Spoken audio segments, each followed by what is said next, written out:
You are listening to the Roberta Glass True Crime Report, putting the true back in true crime.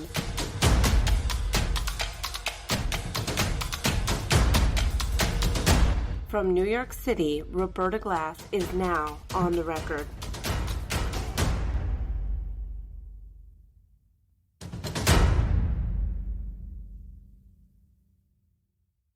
My guest, Maayan Tuati, is one of the most important NXIVM whistleblowers you have never heard about.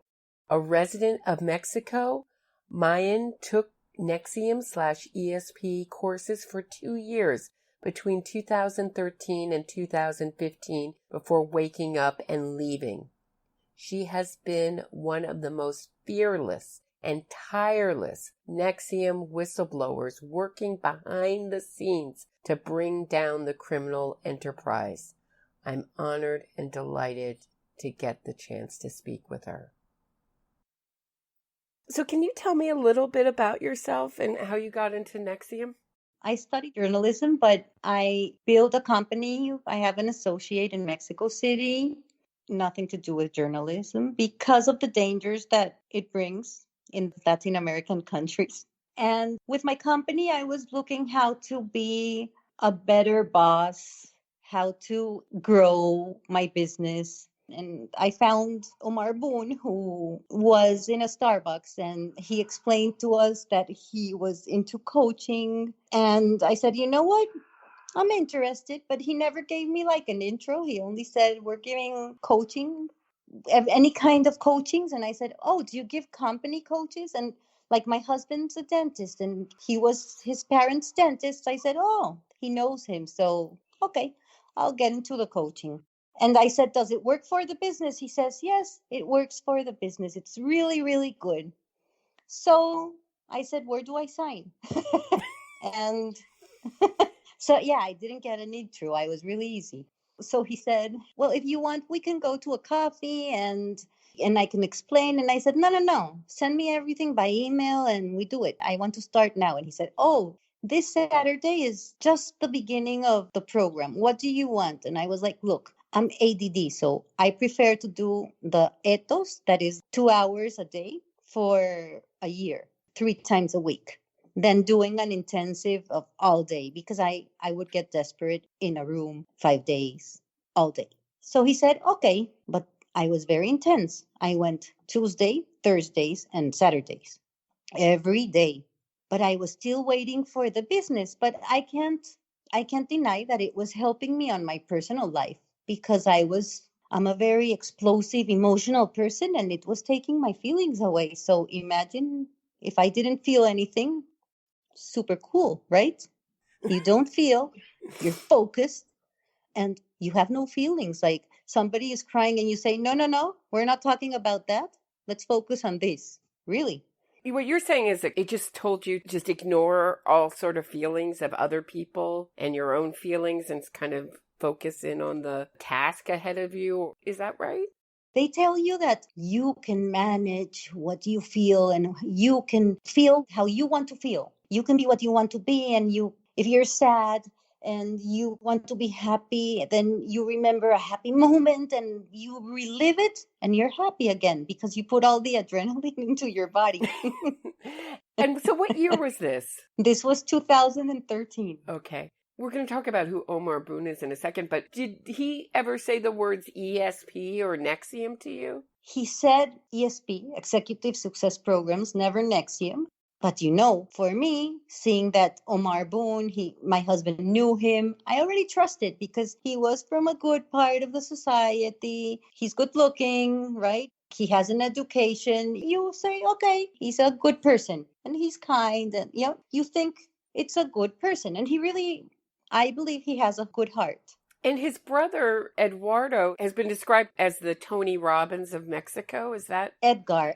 I'm sorry, Edgar. Is that an over-exaggeration? Is that over-exaggerated or?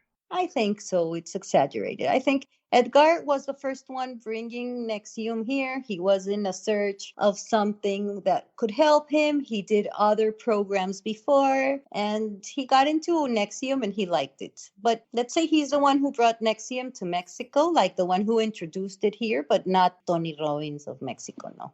Do you think there's anything about the Mexican culture that resonates with NXIVM or ESP? About the Mexican culture, I can tell you that parents from the high society travel a lot, and children are raised with employees, maids, drivers, like in the movies. So I think that that part of their lives is like empty, and they're in a search of something to complete that. And it's a lot of lonely people, but it's smart people that want to heal everything, and when you also live in a country that is so violent, you want to make the world better. That's a good point. So you're going through these classes and you feel like it's helping you.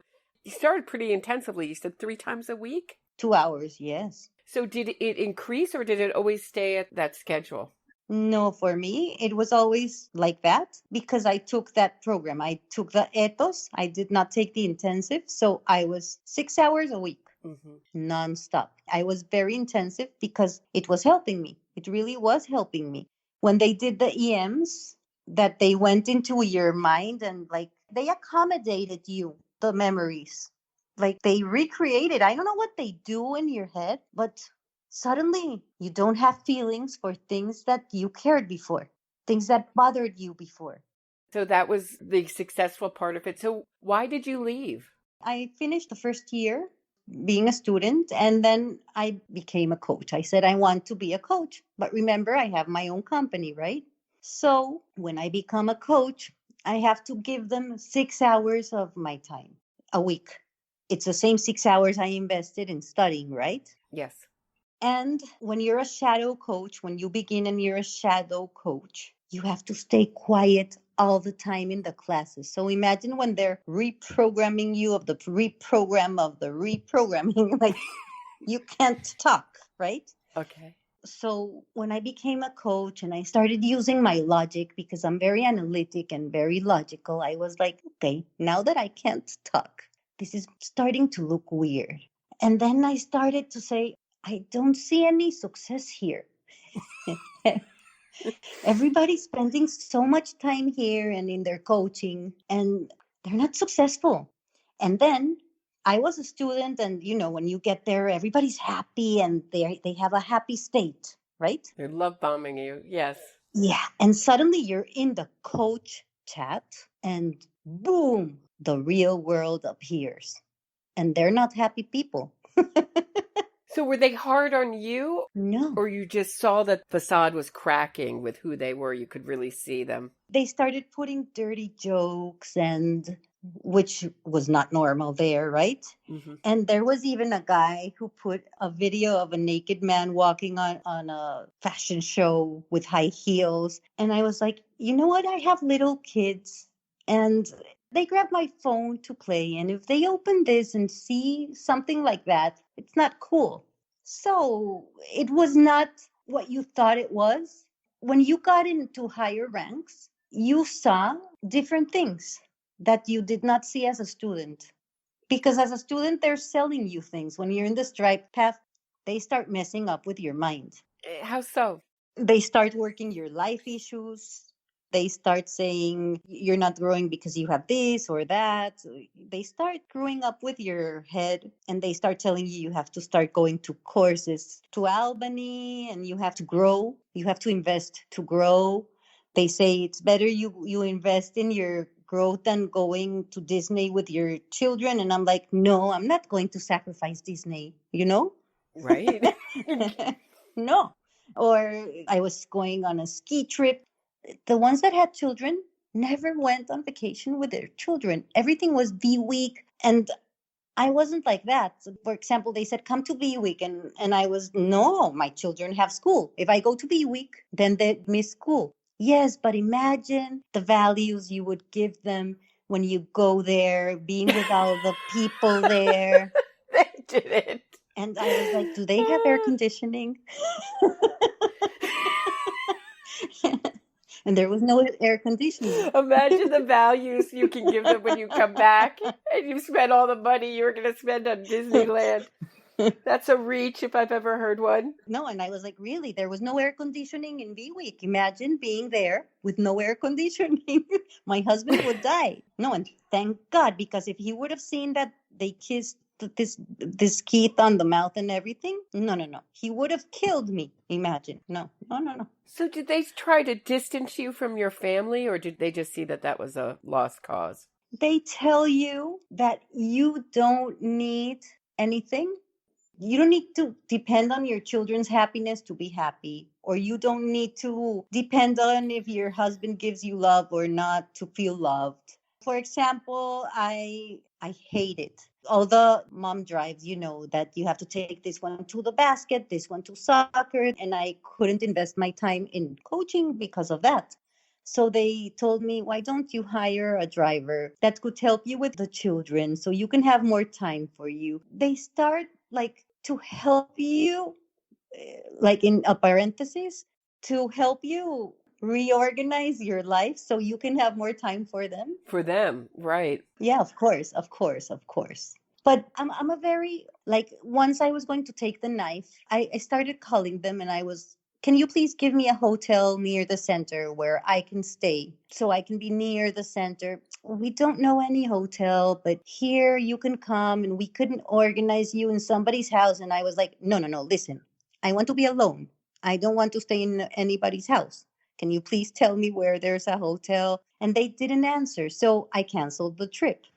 I never got my refund back from the part I paid for the course, but I did not go because they could never make me involved that much. And so when you left, did they try to get you back in, or was it amicable, or was it okay when you left 2 years later? I think it was okay because I'm a rebel, and I think I was a lost case for Omar. and I think it was too much for him, and he tried to do me the takeaway, they call it. Like they tell you, okay, maybe this wasn't designed for you to feel it like, oh no, of course it was for me, right? But I was, maybe not, you're right. I was a surprise box. He never knew what he was going to get back. How did you hear about some of the really terrible things that the organization was doing? When did you start catching wind of that, and how? I had a good friend in there. He left when I left. And he said, did you listen? And I was, listen what? He goes, well, Mark Vincente left ESP. And I was like, what? Mark Vincente left ESP? And he was, yeah, Mark Vincente. It's like, anyone can leave NXIVM and nothing would happen. But if Mark Vincente left, it was like, what happened? He said, I don't know, something that they're branding girls, they're burning them with an iron. And I was like, what? So I started investigating and I saw the Frank report and I contacted Mark Vincente. I saw him once here in Monterrey. He came here to the center inauguration and I liked him very much because of the movie, What the Bleep Do We Know? And I wrote to him and I said, listen, you're my hero. I felt he was a hero. So I said, what can I help you with? I'm in Mexico and nobody knows anything. And this needs to be known here. It needs to start opening. So I started working with Mark. He gave me Frank Parlato's phone number. I spoke to Frank Parlato. I helped him with information. I told him how it would be convenient to start working on Mexico because it's very important to know how to write it, the important people of Mexico, who they were, because if not, media would not pay attention. And I started calling other journalists. I started read the Frank report. I started sending them information. The journalists started sending me information that I sent to the lawyers. That I even sent to I can tell you, even the FBI got information because of what the journalists gave me. It was incredible. It was something incredible. What kind of information were you getting? Companies that when Keith said he had nothing, we found documents, legal documents that journalists had that he did have percentage of companies. He did register in the trademark some companies. I started getting information even from people from Canada, from Europe, everywhere. They started writing to me. They started writing to Frank, and Frank told them, for Mexico, you have to contact Maayan. And they started sending me all the information, and I just started contacting journalists and moving with the stories. They never published a lot because many things were blocked, because the media, the media is controlled. And many people wanted to block the news.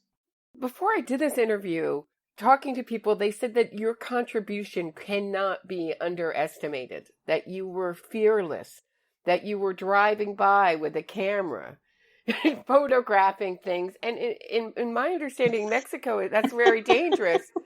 Were you ever scared? No. For your safety? No, because there's a God up there. I mean, that's why I don't work in journalism. Okay, I can be a little scared, but this was so ridiculous. And they were still giving the courses, and they were still selling new courses, and they were still giving coaching, and it needed to be stopped. It needed to be stopped, because if not, they would have branded people I love that were still in there, that I even lost some friendships, but I don't care, because for me it was very important to help them to open their eyes. That was the first and most important thing for me. I've also heard that Mexico is the source of most of the money for NXIVM, to keep the U.S. NXIVM running and the Canada NXIVM running and everything. Have you heard that? Oh, yeah. I can tell you that there were a lot of courses given in Mexico, a lot of students. To have a center, you need to have a certain amount of active students in ethos, like 100 students, I think. And there was a center in Monterrey, there was a center in León, there was a center in Mexico City, there was a center in Guadalajara. So active students with a monthly payment, and then put the intensives they gave every time. And then add up all the courses they went to in the States. Gines, SOP, I don't remember the names, all the courses they gave. Add them up. It's a lot of Mexican money. Can you talk about NXIVM's plan to get their enemies to Mexico and have them arrested? Well, I did see an email sent by a journalist here. It was in 2009. I don't remember the year. I have to look up the papers. It was when the Forbes article came out. And she wrote the emails to the 9 women that left, and they wanted them to come to Cancun to interview them.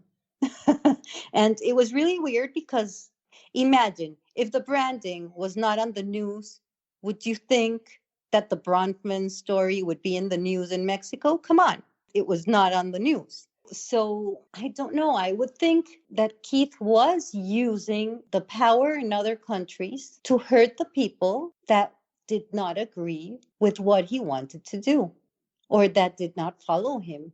He wanted to break barriers around the world. And for what I have investigated, it's not only Mexico, it's also in other countries. It's something incredible. There was also another story that Emiliano Solanas was going to run for president of Mexico, and because he's in NXIVM, that Keith would really be running Mexico if Emiliano won. Is that accurate? I never knew Emiliano was going to run for president.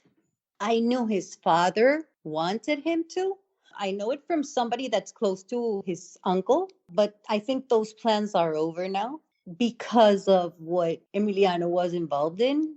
But it's obvious that Keith would want to be behind everyone. He managed everything everyone was saying. And it's interesting. Why do you think Keith ran to Mexico? Because he had a lot of followers here. He would be protected. But when he went to the first house, he went here in Monterrey. Some people knew what was happening. So when they saw him walking in that compound, they were like, he's a child molester. What is he doing here? Sorry to laugh. I'm sorry to laugh. And they had a board meeting, and everyone said, we want him out of here. And they had to take him to another place. Then they took him to Guadalajara. They took him away from Monterrey because everybody knew where he was. So you say there's a media blackout, but what is the reputation of NXIVM now in Mexico? They say it's the Emiliano Salinas cult. But what I'm still impressed with is that some people are still giving coaching to companies. They're still coaching. Wow. I can't imagine. And I don't say names, but you can see the names that are supporting Claire and Keith in the letters. And then you can add it up. Who's married with who and who's giving courses. Mm-hmm. And you still see those guys, the DOS man group, because they say there's a DOS man group, that it's the Society of Protectors, right? Right. And Keith gives orders, the ones he gave to the NXIVM 5. And they're acting also in Mexico. And you're like, what? They're still doing that. So do they use their own name, or do they use NXIVM or ESP or any of those things? Just their own name? No, they always have shell companies, and they always have different name for companies, and they always use different stuff. In typical cult fashion, they never say what they're up to. Oh, yeah. And it's a nonprofit, too. So Rosa Laura Junco, she was named in the trial as one of Raniere's co-conspirators, but she was never charged with anything. Why do you think that is? And can you talk a little bit about who she was in NXIVM? Why Rosa Laura was not charged? No Mexican was charged in the U.S. For what I know, you can see the board, the executive board, and the Mexicans were not charged. The Mexicans would have to be charged in Mexico, which will not be done. So unfortunately, I think they're going to get something in the class action case. They are involved in the class action case. Not all of them, only Rosa Laura and I think other women, but she has been there for a long time. She helped a lot to build this community. I don't think she's a bad person. I think they were all just, their minds were kidnapped, really. They were reprogrammed, everybody, to do what Keith wanted them to do. I know a lot of people that were near to him, and they're incredible people. And you say, how could they be with this guy, right? Right. It's incredible. It's really sad. It's just incredible what a mediocre person he is, and how he was able to attract, incredible people, really talented, bright, interesting people, and take their accomplishments as something that he did. Where were you when you heard Keith got arrested? I was visiting my grandmother in Colombia, and I got the video from Tony Saratini. He sent it to me, and I was so happy. I remembered I was really happy, and my grandmother was, what is this? And I started telling her, and she was, please don't do anymore. Please don't help anymore. Why are you in this? Why are you helping? It's done. It's over. He's arrested. Retire.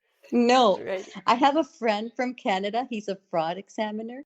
When I started investigating, I started asking him about the Bronfmans, and he was like, don't get into that. Don't get involved. And I was like, no, I am going to. It's really heavy.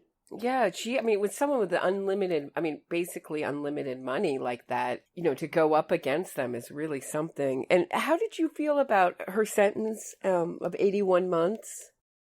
They should have given her more. I think they should have given her more time. I think the harm she has done to people, and the way she did not accept, she said, Keith is the best thing that has happened to me in my life. The fact that she's still a follower, oh my God, is so dangerous. I think she should be there for life. I really do. I was happy, but I really wish she would have had more time. And as we're recording, we're on the eve of Keith Raniere's sentencing. What do you think is appropriate sentence for him? Life in jail. Do you expect that he'll get it? Yeah, this judge is very smart. He's not corrupt. I think he's not going to let this dangerous person come out. He's not stupid. I agree. I think it feels almost like it's already happened. I think I don't see how he could do less than life with all those charges. He's found guilty on every count. As someone who's really dug deep into this story, has been part of this story, what do you think we're missing? What do you think people don't know about it? About NXIVM? NXIVM? Mm-hmm. Oh, there are so many stories. Each slave has her own story. Each person has their own story in there. It's just fascinating how the mind works. I can't explain, but I think the people have to start talking. I think people have to start telling their stories. I think people have to trust in the justice and speak out so these things won't happen again, because there are so many stories behind this. And there are so many dangerous stories also that you can't imagine. I think that's a good place to leave it. Maayan, thank you so much for your contribution, for No, you're welcome. and for really taking down this cult. You're a big part of this, and I'm so glad that you can get a little bit of credit finally for all the work that you did. Thank you, Roberta. Thank you. Thank you very much. Well, I know the Val was here also for 2 days filming me. I don't know if I'm going to be in the movie or not. And I also helped Cecilia. I couldn't travel because we found out about my Lyme disease and I was feeling really bad. So I couldn't travel out to help her. But she told me that they were going to give me credits in her movie also. For me, the credit is he's in jail. The girls are fine. Excellent. Thank you so much.